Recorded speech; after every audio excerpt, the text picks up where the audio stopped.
ఓం నమ శివాయ. యాత్రాసుధ శ్రోతలకు స్వాగతం. భరతఖండంలో ఎన్నో పుణ్యక్షేత్రాలు, మరెన్నో ఆధ్యాత్మిక రహస్యాలు, అందులోనూ తెలుగు నేలపై వెలిసిన పరమశివుని క్షేత్రాలకు ఒక ప్రత్యేకత ఉంది. ఈరోజు మనం తెలంగాణ రాష్ట్రంలోని రాజన్న సిరిసిల్ల జిల్లాలో కొలువై దక్షిణ కాశీగా విరాజిల్లుతున్న వేములవాడ రాజరాజేశ్వర స్వామి క్షేత్ర విశేషాలను తెలుసుకుందాం. కోరిన కోర్కెలు తీర్చే కల్పవల్లిగా, భక్తుల పాలిట పెన్నిధిగా వెలుగొందుతున్న రాజన్న సన్నిధికి ఆధ్యాత్మిక యాత్రను ప్రారంభిద్దాం. పురాణ కాలం నాటి చరిత్రను పరిశీలిస్తే ఈ క్షేత్రం సూర్యవంశానికి చెందిన రాజరాజ నరేంద్రుడితో ముడిపడి ఉంది.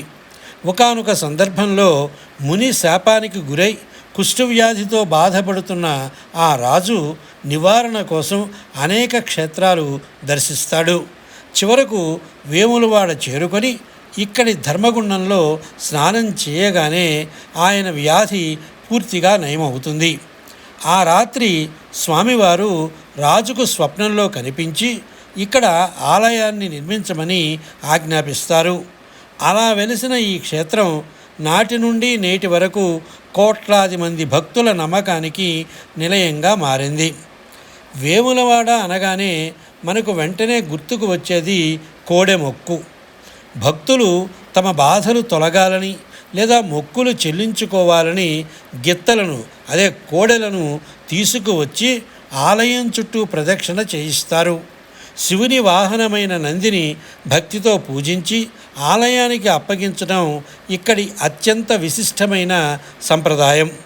ఇలా చేయడం వల్ల సాక్షాత్తు పరమశివుడు ప్రసన్నమై వారి కష్టాలను తొలగిస్తాడని భక్తుల ప్రగాఢ విశ్వాసం.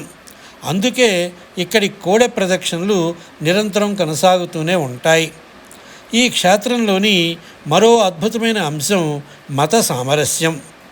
ఆలయ ప్రాంగణంలోనే బాబా హజ్రత్ ఇస్మాయిల్ షా దర్గా ఉండడం ఇక్కడి ప్రత్యేకత.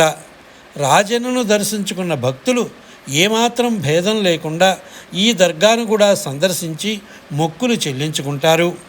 కుల మతాలకు అతీతంగా మానవత్వమే పరమావధిగా సాగే ఈ సంప్రదాయం భారతీయ సంస్కృతికి ఒక గొప్ప నిదర్శనం. శివుడు కొలువున్న చోట భక్తులంతా ఒక్కటే అనే సందేశం ఇక్కడ అడుగడుగునా కనిపిస్తుంది. ఆధ్యాత్మికంగానే కాకుండా శిల్పకళాపరంగా కూడా వేములవాడ ఎంతో ప్రాముఖ్యత సంతరించుకుంది.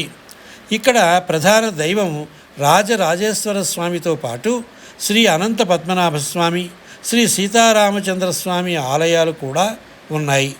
ఒకే ప్రాంగణంలో శైవ వైష్ణవ సాంప్రదాయాలు కొలువై ఉండడం అత్యంత విశిష్టమైన విషయం. ప్రతి ఏటా మహాశివరాత్రి పర్వదినాన ఇక్కడ జరిగే ఉత్సవాలు వర్ణనాతీతం.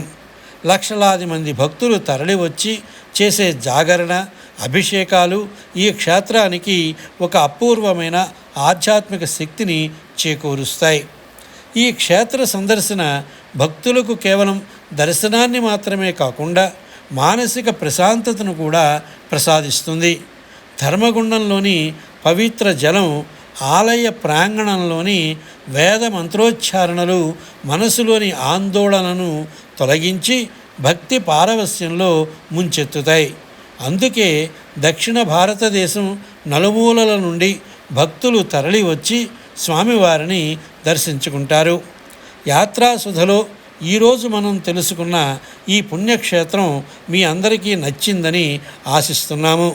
రాజన్న ఆశీస్సులు మీపై ఎల్లప్పుడూ ఉండాలని కోరుకుంటూ ఛానల్ని సబ్స్క్రైబ్ చేసుకుంటారని ఆశిస్తూ స్వస్తి.